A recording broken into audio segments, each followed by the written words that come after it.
We're spending our weekend backstage at Macy's Backstage Happy Weekend shopping event. With great giveaways and so many incredible fashion and home finds. I love that prices are so low we never need a coupon. And when we spend $30, we get a Backstage scratch-off card. Right? Everyone's a winner with a chance to win up to $25 on our next Backstage purchase. Macy's Backstage Happy Weekend. Saturday and Sunday. Best weekend ever. Scratch-off card details in-store. Visit Macy'sBackstage.com for locations.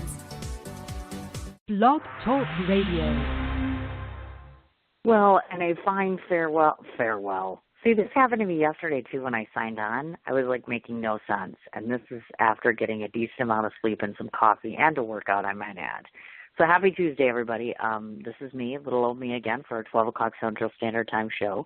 Want to do a couple quick reminders. Tomorrow's going to be my last show of the week. I'm going to be taking off, obviously. I thought I was going to be going to L.A. or New York.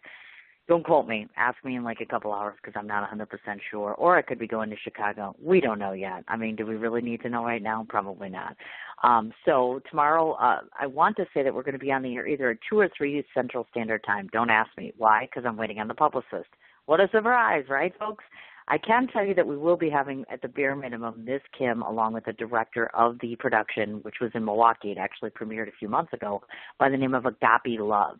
And, of course, to those that may not remember, Miss Kim was one of the individuals from the 53206 area right here in Milwaukee, Wisconsin, who's done a tremendous amount to help the arts here and actually decided to premiere her play right here in Milwaukee at the Pabst Theater. So it was a lovely presentation. I can't thank Stacey Dean enough for inviting me to cover it, of course, and now I'm so blessed to be able to have them on my radio show. Again, that's going to be sometime tomorrow afternoon. I want to say 2 or 3 o'clock, but don't quote me. Check the Sims Chat Corner page or otherwise my personal social media page, and then one of the two will have the exact time as far as the interview goes. So just make sure to check that out. Like I said, I'll be off all the way up until, let's just check the calendar here. Yep, the 19th I will be on. I'm so excited. This is the very first time we're having a New York City fellow on here that actually is not only Italian but runs his own food truck. OMG to the big 9. So tune in 2 o'clock Central Standard Time on the 19th. That'll be my next show back. Obviously, I'll be traveling for the remainder of the time. So first off, happy St. Patrick's Day because I won't get a chance to tell you that. And quick reminder to everybody, 2 quick things. If you're involved with my movie trailer, actually teaser trailer I should call it, this coming Sunday, Newhall's Piano Workshop, anybody else wants in, anybody else wants to participate, you need to let me know today. Today is the actual cutoff day. So email me either at cin4251@gmail.com or otherwise direct message me or send a note to the show here. But I need to know to get a head count, obviously, because when you're planning this, it's a big deal. We've got to get it done ahead of time. And the exciting part is you get to meet my client, Robin Charles. And to those of you who may not recognize her, not only is she a phenomenal singer, and she, of course, has opened up her own music publishing company, starting a foundation for keeping arts alive in the schools as far as music and theater and art. And she's just cutting and dropping her new single and her video, which she's doing this weekend in Chicago. And on top of which, a little tiny other detail is that she is the youngest daughter of legendary musician Ray Charles. So I'm super proud of her. If you get a chance, go down. She's inviting people Saturday. She's doing her music video at 5 o'clock in Chicago, and I'll be pushing that material, or I should say promoting it on my page. And then, of course, obviously, Sunday at 1 o'clock is our teaser trailer here in Milwaukee, which she is a part of since she's active cast, as well as producing and putting music in my film. So big shout-out to Robin. We love you very much on the show. So without further ado, I'm sure you're all sick of listening to me talk, so let's get our lovely lady on the line and start speaking with her.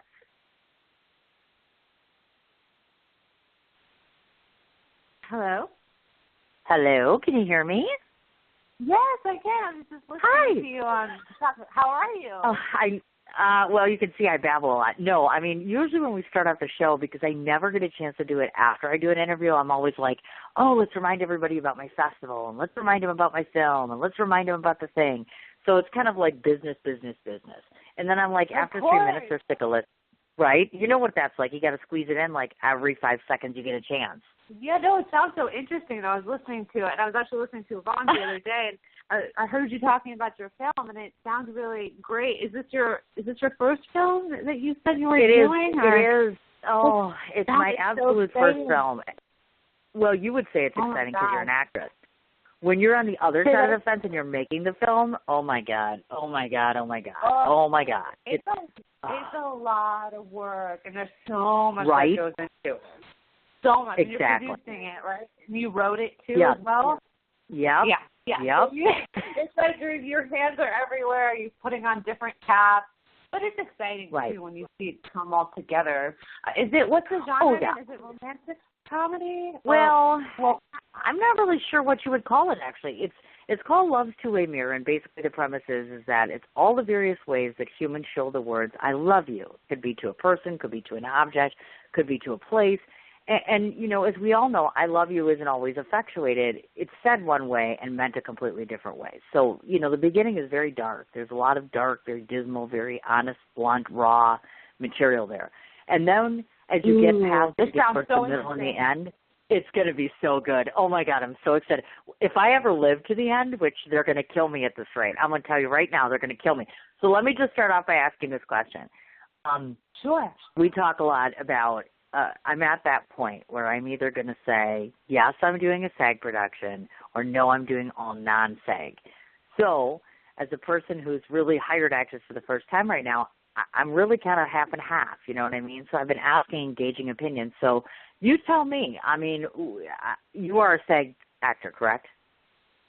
I'm eligible for SAG. I haven't joined Okay. yet. I mean, I think there's pros and cons. I think once you're, you know, as an actor especially, once you're established a bit more, then, yeah, I think it's important to be in the union when you're working on, like, TV or film because you're protected in certain ways and the insurance. But, I mean, there's still a lot of opportunities non-union-wise. So I think it depends. I mean, I think there's requirements as far as producing when you're hiring SAG actors for independent film. I think they're covered, but I think you can do both. I mean, I have a lot of friends who are still non-union and they don't want to join SAG till, you know, they get like a guest star or a series regular.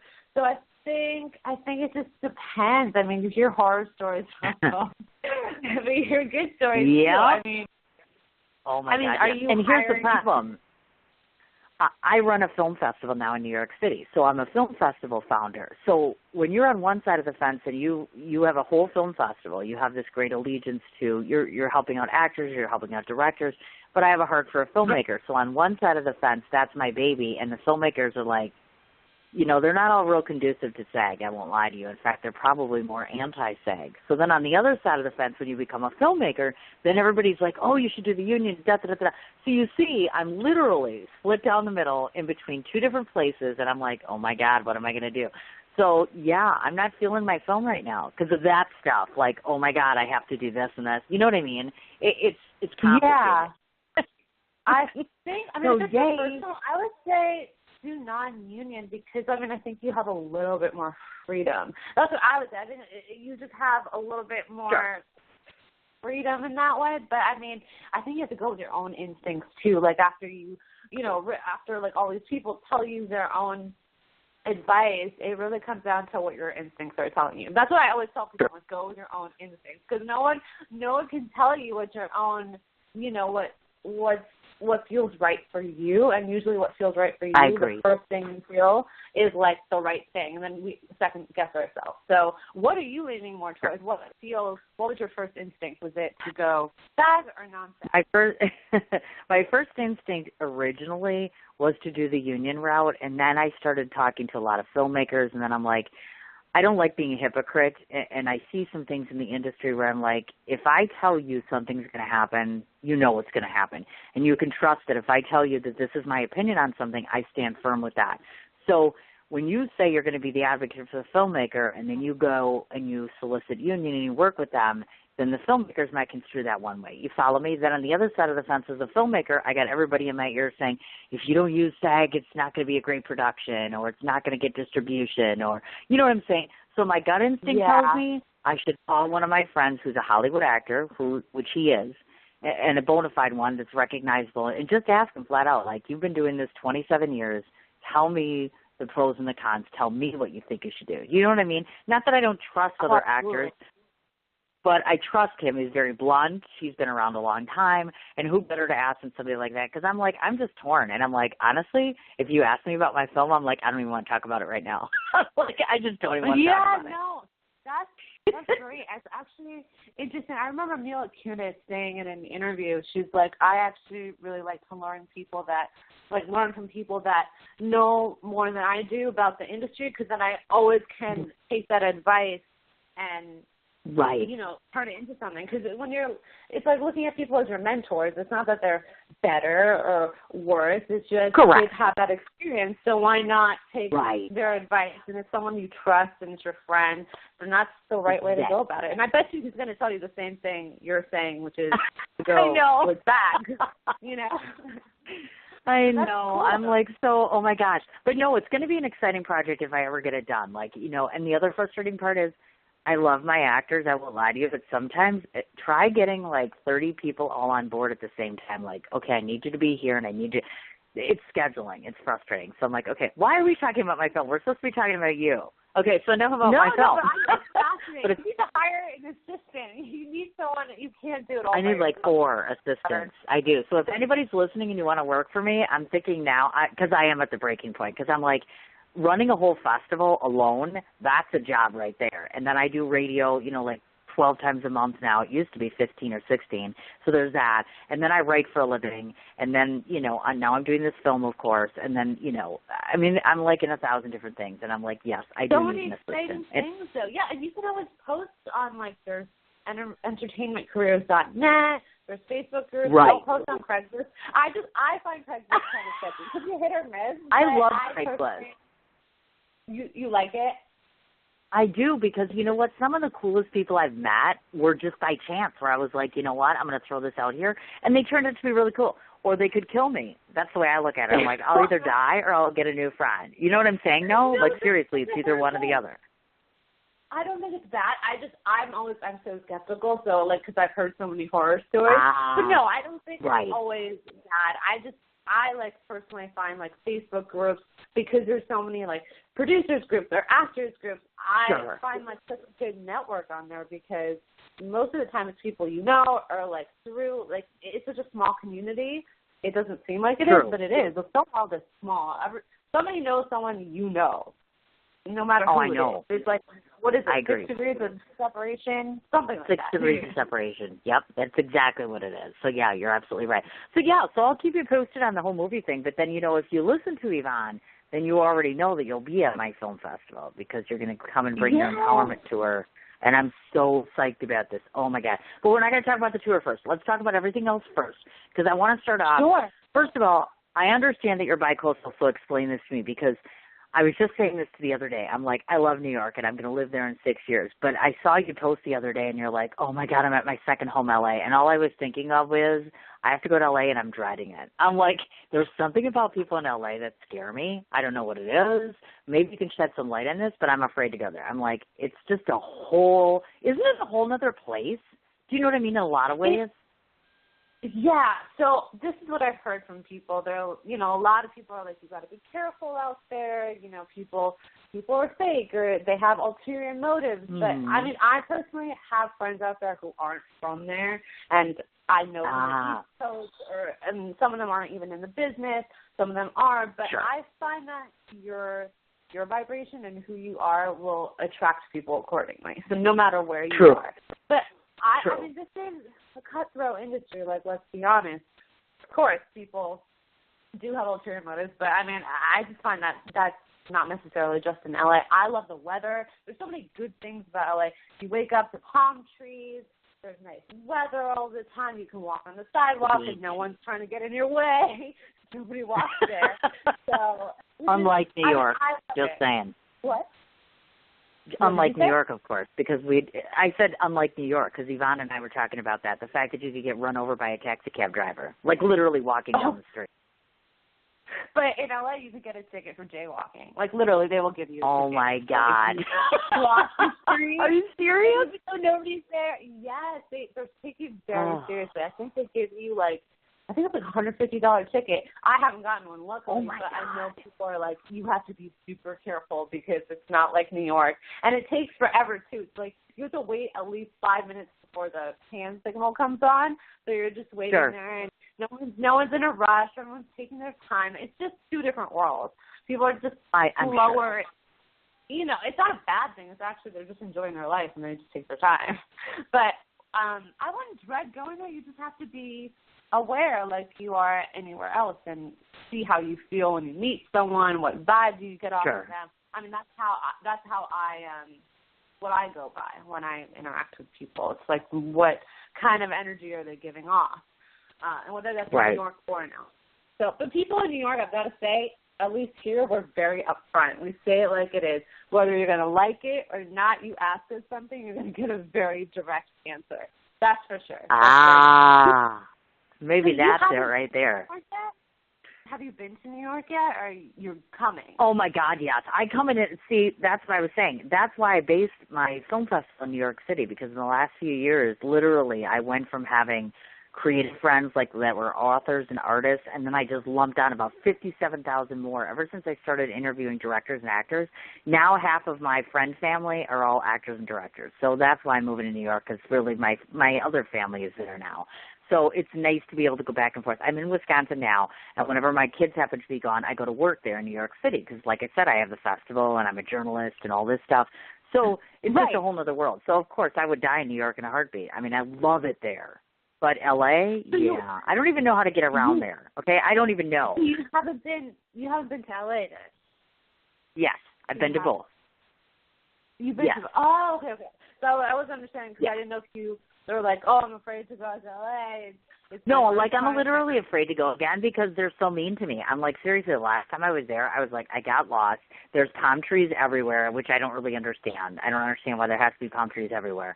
And it's a different world. Like when I was there last, I went to San Diego. So being in L.A. is different than San Diego versus San Francisco. I get it because I've been to other parts. So I'm proceeding with caution. So this time around, I'm more excited because, like, I know more people. So I'm like, yay, I get to meet my friends. But, I mean, my heart's in New York City. I'm totally a New Yorker without a doubt. And sometimes L.A. people don't like that either.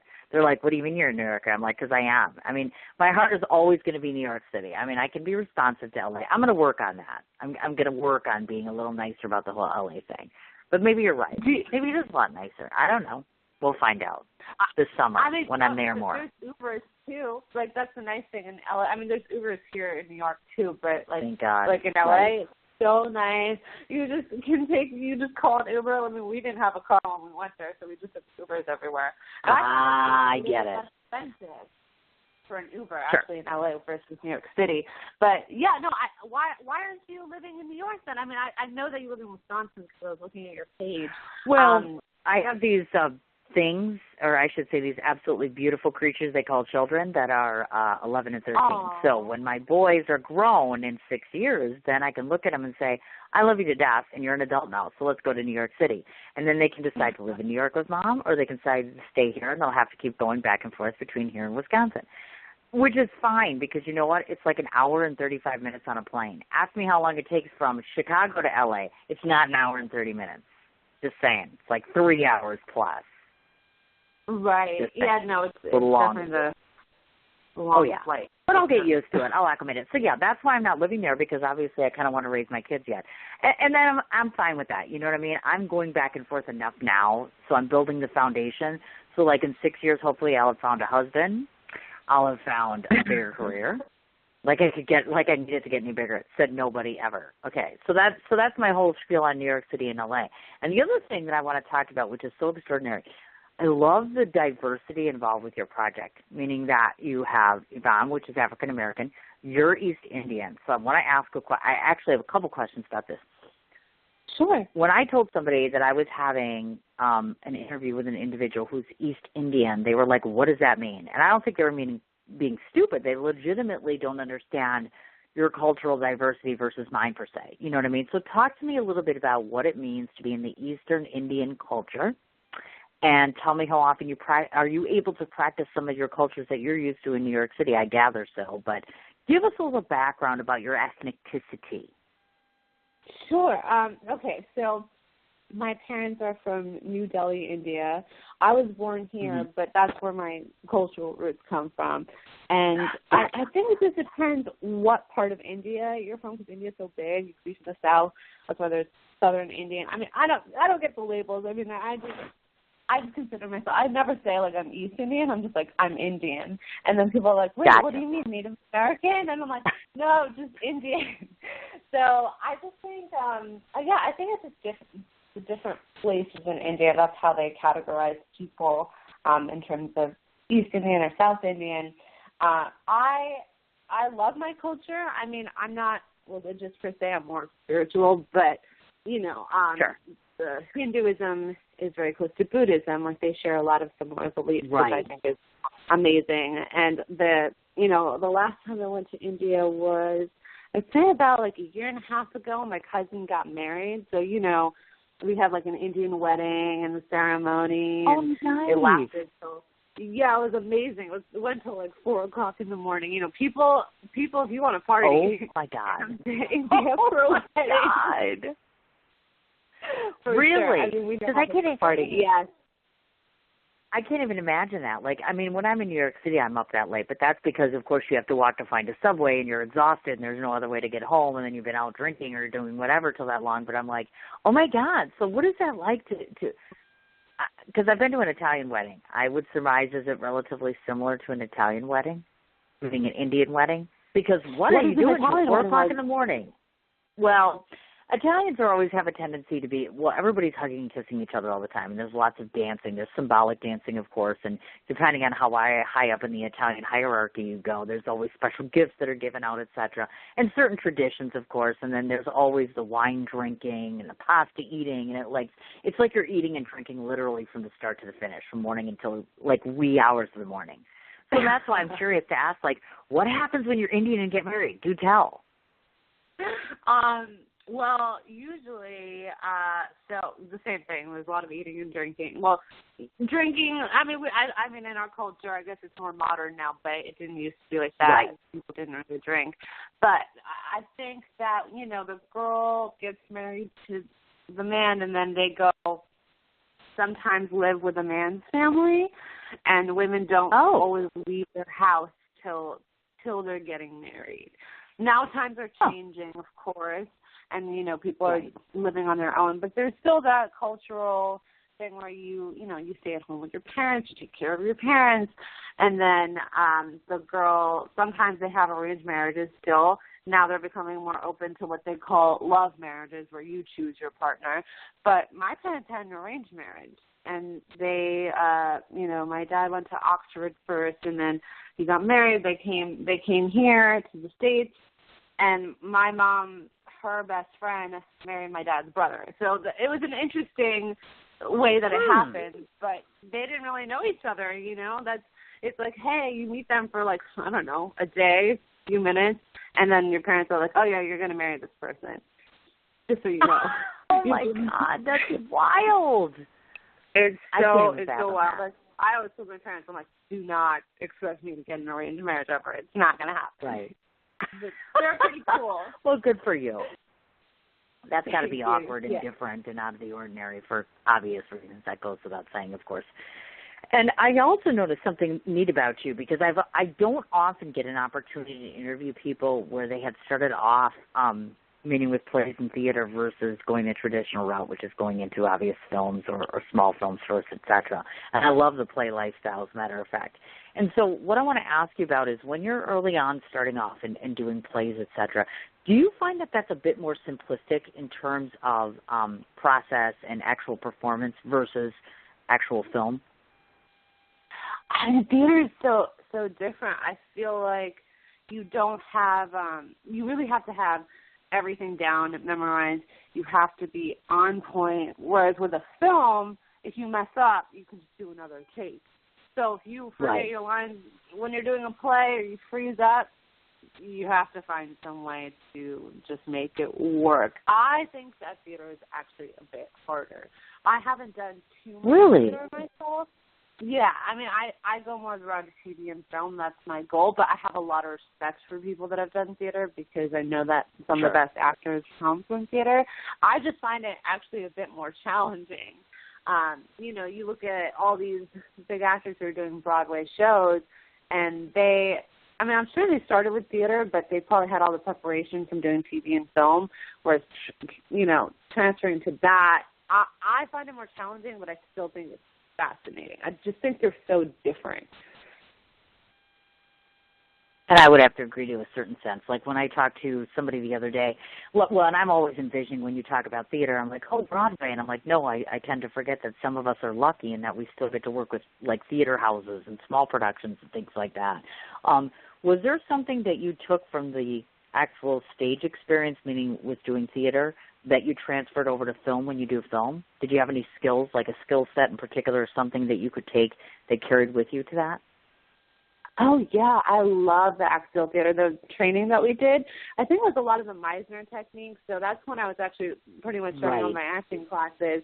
We would do these repetition exercises. I know it sounds silly, but one person would have an example would be I would be doing my makeup, and then someone would come in, and they would want to borrow my car keys because they would want to go somewhere, but then I will need to go somewhere. So then you have it doing, so you're not just focused on them. It's like real life. You know, you're in the middle of something and someone's trying to distract you. So it's something very real about it. And then I would take that to my roles that I would do after, and even do exercises with my scene partners before. I think that was some of the best training I've actually ever received, was going to axial theater. So yeah, it still stays with me. I mean, when I'm doing things, I'm thinking about that, or I'll do something. I'll make myself pick an activity while I'm, like reading my lines with someone, because it's, so you're just so present in the moment. It's taught you to be present. It's really cool. Yeah, I've written a play too, actually. Well, a couple different plays, but I have yet to put any of them on, just because I envision that it would be easier to do the film side first and then transition into play. Because you really do have to cast a lot of people, and there does seem to be a heck of a lot more rehearsal involved with it, and it's more time-consuming, et cetera, and you really need to have theater actors, I'm guessing. Yeah, I mean, I think you can have both. I mean, I think it just depends on you, what you're looking for. Like, what type of plays did you write? Are they comedy, drama? Well, one of them, actually two of them really could be construed as comedy, almost like tragic comedy in a sense, meaning like I had a horrific experience happen. Like one of them is called Player's Purgatory. I literally took all my exes, put them in a play, turned them into like superhero type things, but not in the sense that you think. And basically they get sent back to like literally make amends and fix everything that they did to me in essence, and kind of pass it on. It's a cute little story. Mind you, it almost would be a better film, but I decided to do it as a play. But it's kind of funny tragic, you know what I mean? Like it wasn't really funny that they did all this stuff, but I kind of turned it into a funny, if you will. So my guess is this could take a little while to find the guys that resemble my exes, by the way. So it's not awful. I mean, I'm not like packing them to pieces, but it is pretty darn funny. I won't lie to you. I'm like, yeah, that sounds cool. So interesting. I would definitely go to the theater and watch something like that.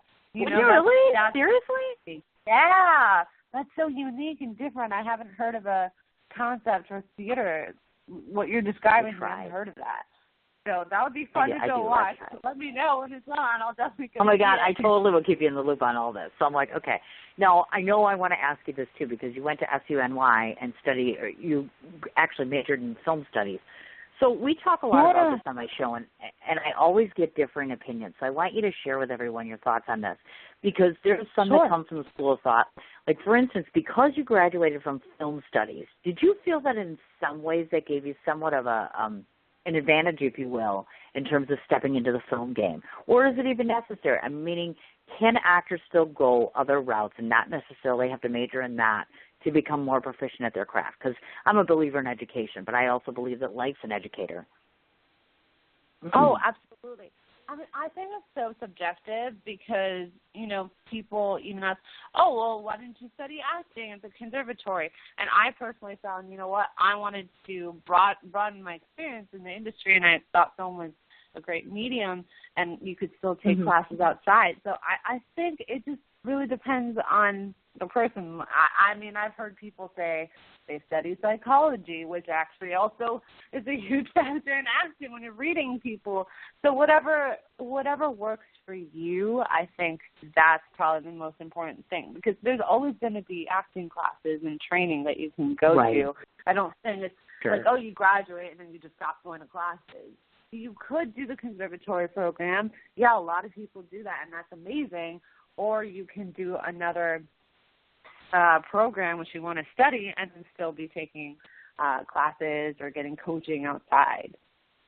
Right. I get you. Yeah, and I've often wondered about that too. Yeah, because like I said, we've talked about this on the show before that I tell everybody I've acted. And I have acted once. I mean, like once. They literally switched the tequila and it was real. And let me just tell you that was enough for me. Like, I'll never do this again. Like, I totally suck at it. I mean, I have a lot of great qualities. That's never going to be one. So I'm like, kudos to you. I'm like bowing. You can't see it, but I'm like, anybody that can act, totally down for that. I'm like, that's awesome because there's just no way in hell I'm ever going to do that. But that's okay. And speaking of fabulous female actresses, I have to ask you, I am friends with Jennifer Giles, and I see you know Jennifer. How do you know Jen Giles? I love her, yeah. by the way. I know I saw her on your page when I was looking through your podcast interviews. I actually met her at a festival, and it was in New Jersey. I'm still embarrassed because I can't remember the name of the festival, but it was her movie was in the festival, and I think I had gone with my friend Berenice. Her film was in the festival, so she had invited me, and then I met Jennifer because I guess they asked me to interview people on the red carpet because I guess there was nobody there, so I was like, sure. Okay. And then I met her, and she was with who was she with? She was with Simone, maybe. I mean, she is such a sweetheart. She's beautiful and she's so talented. Oh my God, right? I only met her that time. So, yeah, I definitely remember her, and I remember seeing her on your page, and I was like, oh, she is, oh my God, she is so amazing. And I remember when she was on my show, obviously, of course, because you know she did the film with Deborah Markowitz. She's doing a couple films, actually. The Choice. We don't know if it's going to be in my festival this year, but she was up for leading female actress in my festival last year for The Waiting Room. So that was exciting. Wow. We need to spend some time with her. Yeah, she is such a lovely soul, and she's a mom like I am, and she's beautiful, and she was a rock cat. Hello, who doesn't want to be a rock cat when they grow up? So I was totally like, this girl is just amazing. And she's just lovely, absolutely lovely. She didn't win, unfortunately, but I was like, that was just a great experience for me to get to know her more and spend some time with her. So that tells me something. You hang out with some seriously cool people, so that's awesome. I love it. Yeah, so you guys keep in touch, too? Oh, God, yeah. In fact, I would not be shocked if The Choice got in. But, you know, with my festival, I never know because I just screen all of them because I'm the founder, and then I send them out, of course. So we have one in New York, we have one in L.A., and then I try to get a third honest opinion because, you know, I know some of the festivals don't do this, but I'm like, I think it's really super important that I do not judge the people that I know. I mean, it just doesn't seem fair to me. I'm like, you know what? No matter how hard I try, I still know them. So I'm like, it's not really fair for me to do that. So at least when people get picked, they know that it's coming from multiple sources. So I hope The Choice gets in because, you know, I've screened it. I think it's a pretty good film. So we'll see what the other judges say. So then she'll be here again this year. So then you both would be at my festival at the same time. How exciting is that? Yeah, oh my God. I can't stand it right now. Can't stand it. Now, I want to talk about another part of your career because I know that you used to do music videos. Remember when they used to exist? Because do they even exist anymore? Because, like, seriously, remember MTV and all that stuff? I'm like, what happened to music videos? Where did they go? Yeah, I mean, I still see postings for them sometimes when I'm on, Breakdown Express or Casting Networks. I still see them. I don't remember the last one I did. I think it's been a little while, maybe last year. But yeah, no, those are fun. I mean, I think they're a lot quicker too. Like you can shoot a music video in one day and be done. Right. Right. Definitely. And they can stream it. There's so many different outlets now, you know, with YouTube and Vimeo, and just you can stream it anywhere now. You don't necessarily even need to stream it on MTV. You have so many different options, which is amazing. And it's cool. And, you know, one of the things that I think is so neat about it is it's a nice way to get media out there without having to go above and beyond, you know, making it a major production. You know what I mean? Like you said, you kind of get in, you get out, do your thing, that sort of stuff. And a lot of people view that stuff still, I think. I mean, well, obviously we're in the YouTube age now. I was checking out your YouTube channel before, and I was like, she needs to do more YouTubing. I'm like, I want to see more content. Or is it just me? I'm like, there's only so many things there. I'm like, girl, you got to put more content on there. Thank you. Yeah, I would actually love to do more stuff on my YouTube channel. I've talked to a couple friends about different concepts that we can do, and we just need to put it together and do it. I think it's just about getting organized and getting people on the same schedule. And because I have friends who have really, really great ideas for different content that we can do for YouTube videos, and we wouldn't, we could just do it on our own. You don't necessarily need a huge production team for that. You just need a good camera, good lighting, the right people, and that's it. You're all set. I mean, so many people have YouTube channels now. There's one I actually subscribe to. There's this girl who talks about true crime stories and people that have gone missing, and I just found it so fascinating. And I just subscribed to her, and she films it in her own room, and she just has the camera on her, and she talks about all these stories for 45 minutes, but you're just so engaged that, like, it's not boring at all. It's so intriguing. So, yeah, I mean, I thank you for saying that. I would actually love to do something with that. So now you just motivated me. Well, that's what we're all about on this show, is motivating people, or as I call it, just giving you a nice swift kick in the butt without being mean about it. Like, literally, get up off your ass and do something. So there's your little push. There you go. We need that. We all need that. Well, you do, obviously. And, of course, I took a look at her, folks, and I say this all the time when people come on my show. I'm like, everybody that comes on the show is better looking than me. It's a little difficult because they're always better looking. And so I have to ask the obvious question because as far as I can tell, you're not. Picture, and you're stunning and beautiful. Cut it out. Blushing. I'm so blushing right now. I know you folks can't see it, but she's just killing me with the stuff right now. So there might be folks listening who are in the creative world, and I'm going to guess the boys listen to my show. In fact, I know they do. So we're going to ask that big question because I made Yvonne go on the spot too. So, single and mingling or devoted to some wonderful lucky guy in New York City? Say that again? Oh, we're just asking the traditional love life question, which is, please tell me that you have a wonderful boyfriend who's really good to you and you're like steps away from getting married. Otherwise, the guys listening in might have a chance. I don't have a boyfriend. I'm open to meeting someone for sure. It's been challenging. I'm a little bit, my friends always are like, you need to put yourself out there more. And I don't mean this in a mean way. I'm just more selective. I don't like the traditional, let's grab dinner. I'd rather get to friendship. To me is so important, building a friendship. And having that balance, you don't want to be friend zoned. But, just being comfortable with someone at this point in my life, I mean, I'm not, it's fine. People that want to do the whole casual thing, the Tinder thing, look, I respect and I don't judge. But for me, I want something real and deep and profound. So I'm absolutely open to mingling. Did you hear that, folks? So she's currently seeking. And the ideal guy for you would or would not be an actor? Because I hear this often that a lot of times actors are like, I don't know if I want to date an actor. Is that true? I have said that before. I'm like, I don't know if I want to date another actor.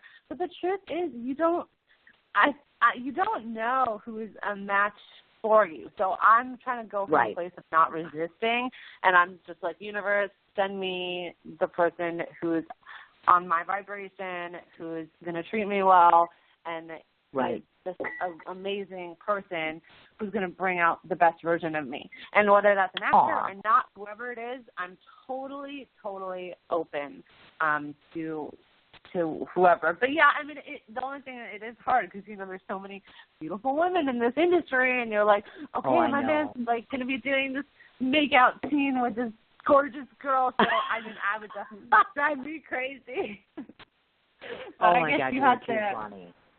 I don't know how people do it. I mean, it's hard, though, because, there are times where you're separated or you're working on different projects. But I guess there's more of an understanding when you're with someone in the business, too, because if you have to go away for 6 months, it's just about who's going to be respectful and understanding of your career, whether it's an actor or not. Very, very true, as a matter of fact, and we'll get into that whole skill thing there as far as that goes. One of the things that I found out about you that was so cool is, talk to me a little bit about when you started to become such a staunch supporter of animal rights, because that's a huge thing, and not everybody gets involved with that. So tell me why that's important to you, and tell the listening audience, or your listeners, I should say, what you think they should be doing to kind of initiate some change in that regard. Because, our little furry friends don't get enough support, I don't think, in my personal opinion. I know.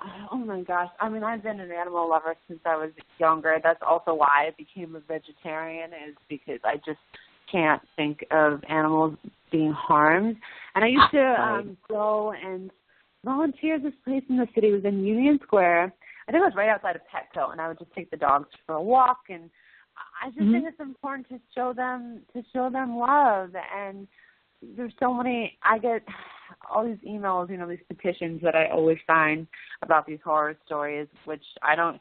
It breaks my heart to even see them about the dogs in China being abused. Sure. I feel so helpless because I'm like, how can I do something? They have like a dog meat festival. How can you do that to an innocent animal? And it's not just dogs, but how can you harm something so pure and loving and beautiful? They don't do anything but love you, especially dogs. They're like your companions. They show you unconditional love. You could be mad. You could be having the worst day, and they're going to be your best friend when you come home. They're going to know. They know how you're feeling. So I actually have a dog who's right next to me right now. She's my special girl. God. And oh my God, she's my life. It's actually funny. When I was staying in LA, the Airbnb where we were staying, the dog, our host, she said her dogs were rescued, and one of them, I guess she had been abused from what she told me. So she said, don't pet her because she will nip at you because she thinks you're going to, talk. Just because from her experience, I'm sure from the abuse. So I didn't touch her really. I could see that she kept coming close to me. The other dog was more, open. And then I just let it be. And somehow she just ended up licking me. And I was like, you just have to show them love. They pick up on energy, on your energy so much more than you think, more than humans do, because they just sense it. Yeah. So I would just say, even if you can donate, like if you can donate money, donate blankets or food, or go to your local shelter, go to the, sometimes they have the walks, or they have a, bowling night, or they're raising money. So if you can do something, do it. Even if it takes you 5 minutes, even if you can give $1, whatever you can give them your time. That's what I would say. I feel very strongly about that. Great idea, too. And I agree with you wholeheartedly. I think Thank you. It's so frustrating when you look at people, when you think to yourself, if this could take 10 minutes out of your day and it would make a difference, why can't you just do it? I guess that's why I get frustrated, because I'm like, seriously? It takes me less time to do this or this, and in that amount of time, if you're helping somebody, you really I feel you have an obligation to do something like that. Don't we all? That's just my thought. Yes. But I'm a little naive. Do you have dogs? Do you have any pets or cats? Well, I have a cat only because of the fact that I'm not here often enough. Between having kids and now, once you become a journalist and you got to cover stuff, you're gone. It's not fair to a dog. It really would never be. I'm like, you know what? I don't have the kind of time that it deserves or should get. So I'm like, why put a dog in that position?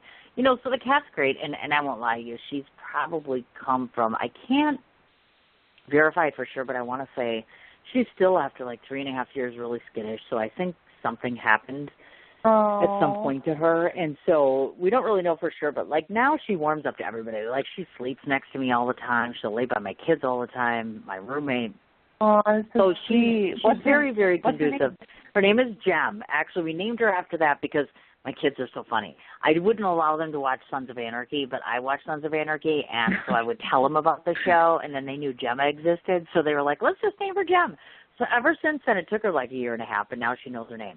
And I'm shocked she's not down here meowing right now, because usually by now, once she can tell, like, we're walking around the house, she's all over the place. It drives me nuts.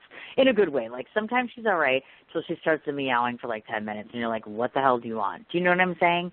So outside of that, I'm like, okay. So, yeah, I mean, she's kind of taken the place of my love life. So we'll see if the love life comes back. Well, for both of us. So see if you're all listening, both of us apparently. Now, this I got to ask you about. I'm so excited because one of the only things I've never done you do, which is, as I understand it, you're a TV host for Style Verified magazine. I've never done TV. Yes. People nag me all the time about doing TV.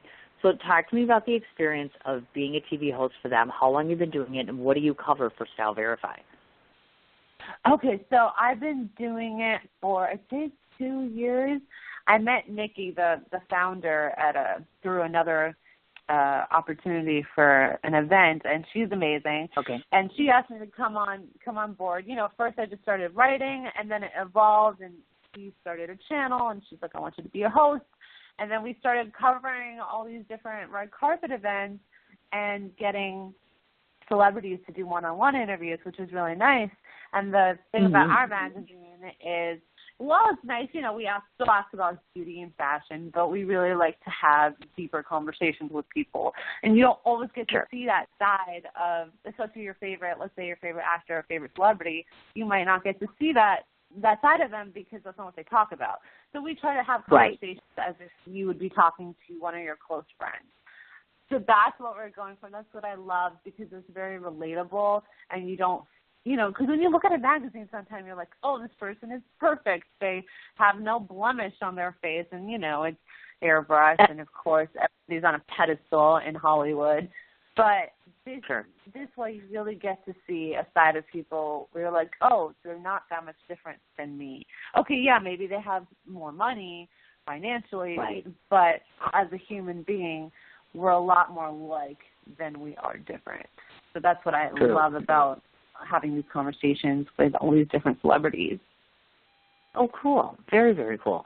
Well, now I'm so jealous because I haven't done the TV thing as of yet. So I was like, oh, that sounded so cool. You should verify. do it. But then every time I turn around, I keep talking to people. I'm like, oh, I still want to do this. And they're like, don't you do it enough already? And then I have to remind myself, yeah, do I want to add on another one on the roster? I'm like, do I want to do this? Do I want to do that? It sounds intriguing, though. It definitely sounds interesting. I put that on the list for this year, like maybe I should do TV because I've done on, you know, like red carpet interviews. But, well, first of all, I'd have to find somebody. You know it's not easy to get on TV, right? Like literally you have to find people that are looking for people and you have to solicit it and find it and all that good stuff. So you could start your own channel on YouTube with your podcast too. You could just extend it into a YouTube channel. Now that's what everybody does. We just said it before. You don't even need to. Oh my God, you're so funny. You could make it into YouTube Red or pitch it. I mean, when people start seeing the content. Oh my gosh, you're so cute.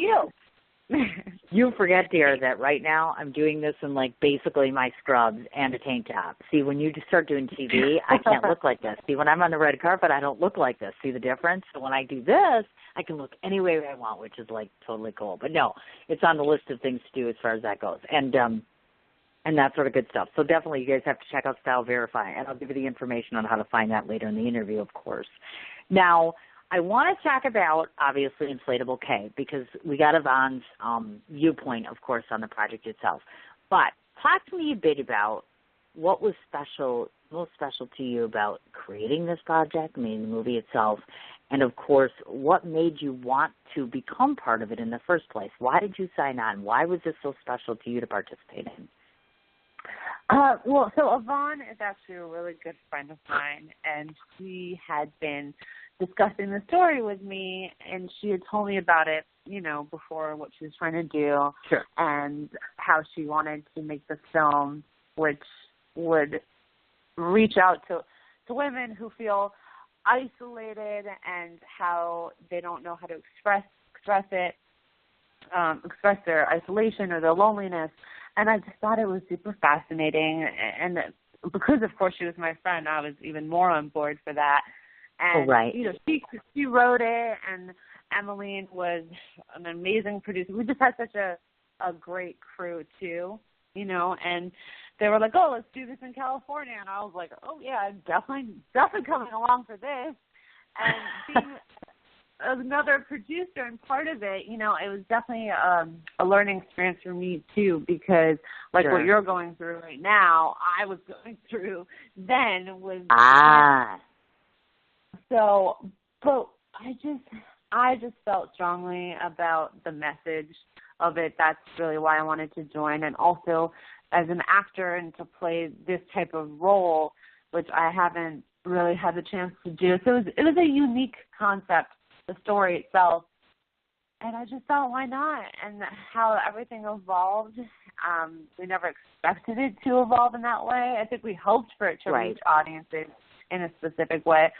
But, with the movement that's come along with it, female empowerment, I just felt that it was just such an amazing story. And I feel very grateful that I had a chance to be a part of it. You betcha. And, of course, as we had talked about, her and I, we mentioned, of course, the Boomerang Tour, and we talked about traveling place to place to place. Talk to us a bit about, to those that may not be familiar with the hashtag, hashtag Own Hero. Talk a bit about who initiated the Own Hero concept. Of course. And talk to me about why it's so important, or rather talk to your listeners about why it's so important that they know about the Own Hero hashtag. Sure. So Yvonne actually came up with that hashtag. I think, with the Me Too movement going on, Time's Up, and all these women coming out with their stories, I think Own Hero is more about people, like encouraging people to see their own potential. At the end of the day, you are your own hero instead of your own worst enemy. That's the best way I like to put it, because we're so critical of ourselves all the time, and I see it as celebrating who you are and, just being empowered by that and encouraging people to see their own potential and who they are, what they can bring, and just by being who they are is enough. And they've impacted so many people in different ways that they probably don't even realize by just being who they are. So that's what it means. And of course, go ahead, Lily. Well, I'm curious about this because, of course, when you signed on for this, had you already been in a place mentally and spiritually and psychologically where you were already empowered enough, or do you feel that by participating in some of this has made you stronger or more sound in some ways? Oh, I definitely think by being involved in this, I feel like I've grown into being more spiritual. Not that I wasn't before, but I feel like by being part of this movement, I definitely feel more empowered, even after the event we had and the conversations. And, women, sometimes I have people messaging me and just being like, what you're doing is so inspiring. I'm so proud of you, or whatever it is. I feel more empowered, and them sharing their own stories, too, after. I had a friend who had told me a story that she felt more safe to talk about certain things after she found out what we were doing. So to get messages like that makes me even feel more empowered that, other women are coming out with their stories or just talking and expressing their truest selves, their insecurities. So I definitely feel like it's helped me evolve more, absolutely. How cool is that? That's awesome. And then, of course, I know that you've done a total of 6 films, obviously, and you've been both in front of the camera as well as behind the camera. So tell the folks a little bit before I ask about the other film. What did you do behind the camera, and what does that bring, meaning does that simplify things for you a bit when it comes to being on the set? You mean for this film? I mean in general, because when I had researched you, I didn't realize that you had done actual technical work behind the camera as well as in front of meaning as far as acting in front of the camera, but not everybody who acts gets behind the camera and does the technical stuff or otherwise. Oh yeah. No, I mean, it was a huge learning experience either way. I would suggest that any actor do it, because then it's like putting yourself in another person's shoes. I'm not saying that they don't realize how hard a career works, but you really get a taste of what people do behind the scenes and how much work it is. And without a producer or a director or production assistant, there is going to be no film. I mean, everyone has something to contribute. That's the biggest thing I've learned. Every single person on your team in a film project, in a TV project, has something to contribute. And without them, it wouldn't be possible to make that project. So just appreciating everyone's position, whatever it is, I would say do it. Just even once, do it behind the scenes. And, I mean, you make connections, too. So let's say you're not acting in that film, but you're working behind the scenes. You never know if that producer or director is just going to love who you are, and they might call you for the next project because they know that you're still an actor, but you're still working behind the scenes. No one ever said you have to do one thing. That's how I look at it. And you're going to build a lot of relationships that way if you put in good effort and are nice to work with and respectful of everyone. So I would say it's a great learning experience, and you should do it. Well put, as a matter of fact. Well, and the other thing is, because you've had so much diversity, I guess I have to ask, when it comes down to There's the acting, there's the technical side of things. Do you write as well? Do you actually compose material that you put on the screen or otherwise? You know, I haven't. I used to take screenwriting classes in college, and I like when I was younger, I would love writing stuff.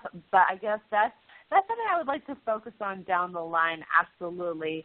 But it takes a lot of what's the word? Discipline. Because yeah. I'm really ADD sometimes. I can't sit still for long periods of time. So people that can write, I have a lot of respect for, and working collaboratively with them is good for me right now. But I would like to option down the line for sure. Gotcha. That's what I figured. And, of course, in the future, you have a couple things coming up. First of all, is it still your intention, because I had heard next year you were going to be doing your own television show. Is that something that you think will actually come to light by 2019? Yes. So we have things in the works.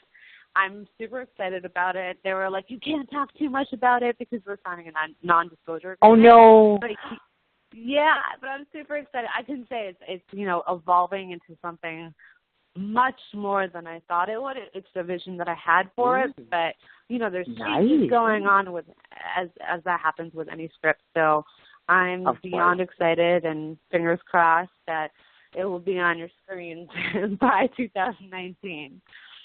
That's very, very cool. And, of course, I have to ask the status of, because I saw you put up the teaser trailer for The Diner. So tell us, maybe, if you have a tentative schedule, what's happening with that? When can we expect, I should say, something about that? So I know that the director, Frank, who's incredible, he is submitting to different festivals, I think, starting in April. Right now it's still in the editing stages. It's a short film, thriller, suspense. It's a really, really cool concept, and, has one of those crazy endings where everyone's gonna be on the edge of their seat. It was an overnight shoot. It was fun. And yeah, I would say hopefully I'd say it'd be hitting festivals sometime later this year, or between spring and till the end of this year. Yeah. That's very, very cool.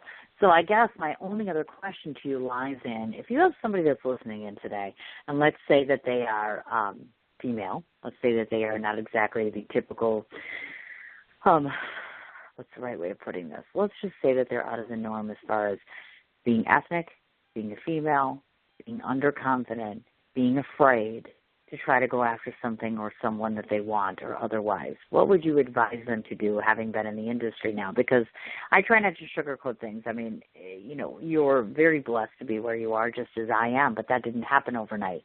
So I just want people to understand the realities of things a little bit. What would you tell them to keep in mind if they want to embark on a career, whether it's writing or whether it's acting or whether it's making an empowerment movement? What would you tell them that they need to know stepping into this? Important, first of all, like I told you earlier, to follow your own instincts and intuition, because a lot of people are going to question you and tell you, it's a competitive industry. But if your heart is set on something, you should do it and take steps. Like you said, it doesn't happen overnight, and enjoy the journey and the process and the people you meet along the way, what opportunities are going to come your way. It might not be what you always expect, but don't resist what comes your way. And as long as you set out your intention, there's going to be opportunities that might not seem like, oh, well, this isn't the direction that I want to go in, but it could open a door. So don't be open to the opportunities. I just say go in with an open mind, be who you are. Don't try to put up a front or try to impress somebody. I think it's so important to just be who you are, and if somebody doesn't like it, screw them. It's fine. You don't need to work with them. And I don't mean that in a mean way, because you're going to encounter people who are just going to look at you, like you're crazy. I mean, we're artists, Most of the actors, all put together. So I would say be who you are, be open to opportunities, and go for what you want. I know that sounds very cliche, but just do it. And that's the only advice, is follow your own instincts and your own gut. That's the biggest thing I tell people. No one else can tell you what your own inner voice is telling you. Only you know that. Ooh, good answer. That's an excellent answer, as a matter of Thank fact. you. I knew that she was talented and lovely. And oh my God, see what I'm telling you? I can't even do a show less than an hour if I try. Doesn't it go quick though? I say this every time, and I'm like, I try to speed it up and be like, oh, they don't want to talk for an hour, but you know what? It works. You know, apparently we had enough to talk about for an hour. That was kind of cool. Hi.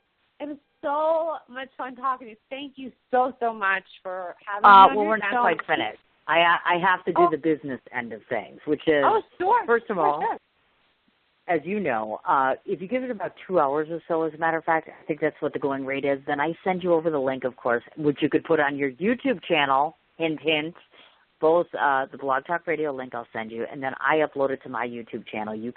I'll certainly send you the link, in which case you could put it on your YouTube channel, because you can still listen to it, of course. So that's that end of things.